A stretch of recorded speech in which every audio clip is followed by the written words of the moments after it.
Is Haas's high-speed machining option only for contouring mold parts? No, it doesn't just improve throughput in mold shops.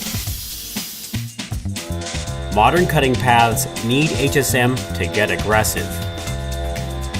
Because aggressive equals more chips faster. And more chips equals making more money. But you can't just go faster. You must maintain accuracy. HSM lets your machine cut as quickly as possible, without pauses or deviation from the program's path. HSM optimizes feed rates and accelerations to match your machine's capability to the program's toolpath. How fast can your machine safely cut each complex feature? Don't worry about it. HSM knows and makes the adjustments for you. This is called look ahead, and it enables your machine to cut at full commanded speed where possible,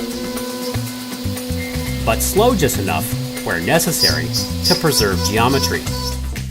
And this lets you use your machine's capabilities to the fullest. So, get HSM and keep your tools on target and going fast, and help your machine crank out more money-making chips.